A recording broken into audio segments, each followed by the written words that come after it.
Hi, my name is Jennifer and I am from the Administration Office at the Lawrence Branch. Today I want to share with you a writing activity that actually began when I started helping former students with their college application essays. For those of you who have been through the college application process, have children that have been through it, or know that it's coming in the future, um, you know that there are like 7 questions that go along with the standard application essay. And though the questions vary in nature, the goal of each question is the same. The college is looking to learn more about who you are as a person.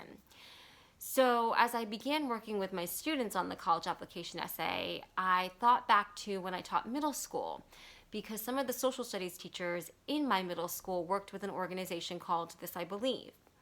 So, This I Believe started in the 1950s, and it was created by Edward R. Murrow, the famous journalist.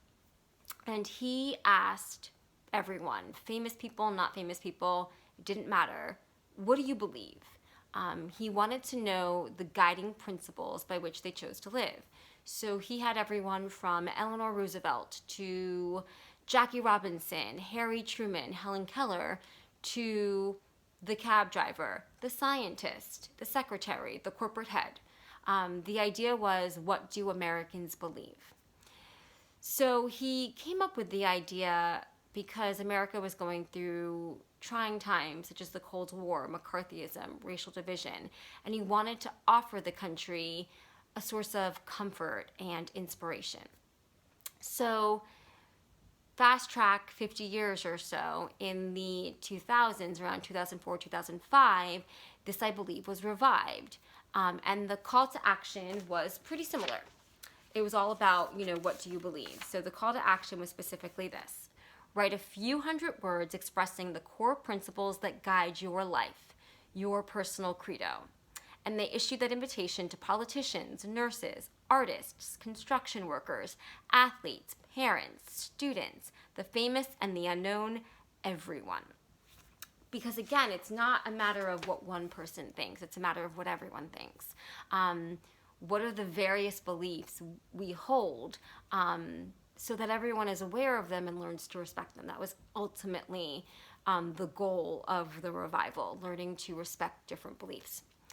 So going back to the application essay, why do I choose this? Well, I choose this activity because I think it's something that can help students stand out. The application essay can get very generic after a while, and essays can start to resemble each other. So what I do is I start with asking my students to really think about what they believe. I issue that call to action and I have them write down various beliefs and why they hold them. And I have them reflect on events that happen in their life so as to, figure out why they hold those beliefs. After that, I have them go into the This I Believe book, which once the library's open again, you can borrow it from the library, or you can go on to eLibrary New Jersey for our library, and you can borrow the audio version, which works because it was always aired as a radio broadcast. And so I have them go through the book like I did, and I have them make a note of all the essays that really inspire them, or that they really like. And I have them write down why. Was it the story, the anecdote that the author chose to tell? Was it the belief the author held itself? Was it the introduction or the writing style? Was it the metaphor that he or she chose to include? So I have them write that down. And then afterwards I say, okay, what I want you to do now is I want you to pick one belief, and I want you to look at the essays that you really liked and the notes of why you liked them, and I want you to start writing your own This I Believe essay. So that is the activity that you can do when you're done. And I will share with you the one essay that I share with them before I have them write their essay. It's actually the very first essay in the book. This is the This I Believe book. Again, the audio version is available on eLibrary NJ. And I share this particular essay because I think it shows them what I mean by standing out, by making your essay look different. You can share something that is very personal to you, that really shows who you are as a person, your beliefs, your values, your principles. But you can make it interesting, unique, and impactful and incorporate really, really strong writing all at the same time. So again, this is one of my favorite essays. It's the first essay in the book, and it's called Be Cool to the Pizza Dude. If I have one operating philosophy about life, it is this: be cool to the pizza delivery dude. It's good luck. 4 principles guide the pizza dude philosophy. Principle 1. Coolness to the pizza delivery dude is a practice in humility and forgiveness. I let him cut me off in traffic, let him safely hit the exit ramp from the left lane, let him forget to use his blinker without extending any of my digits out the window or toward my horn, because there should be one moment in my harried life when a car may encroach or cut off or pass, and I let it go. Sometimes when I've become so certain of my ownership of my lane, daring anyone to challenge me, the pizza dude speeds by in his rusted Chevette. His pizza light atop his car glowing like a beacon reminds me to check myself as I flow through the world. After all, the dude is delivering pizza to young and old, families and singletons, gays and straights, blacks, whites and browns, rich and poor, and vegetarians and meat lovers alike. As he journeys, I give safe passage, practice restraint, show courtesy, and contain my anger.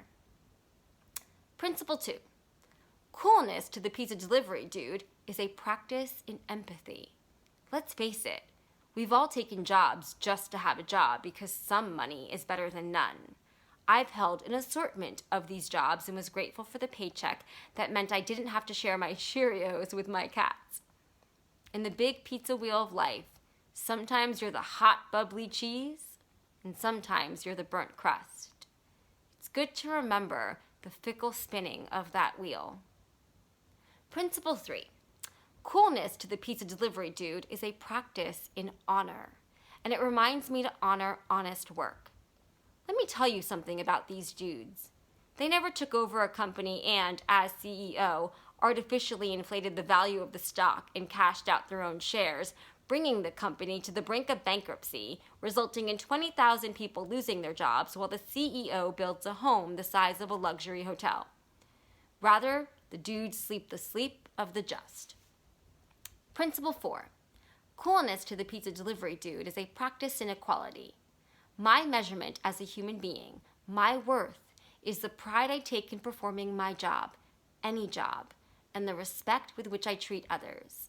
I am the equal of the world, not because of the car I drive, the size of the TV I own, the weight I can bench press, or the calculus equations I can solve. I am the equal to all I meet because of the kindness in my heart. And it all starts here, with the pizza delivery dude. Tip him well, friends and brethren, for that which you bestow freely and willingly will bring you all the happy luck that a grateful universe knows how to return. So this was written by Sarah Adams, who has held many jobs in her life, including telemarketer, factory worker, hotel clerk, and flower shop cashier, but she has never delivered pizzas. She was raised in Wisconsin, and she is now an English professor at Olympic College in Washington. So again, I encourage you to see if you can check out the audio version of this book, and I encourage you to write what you believe.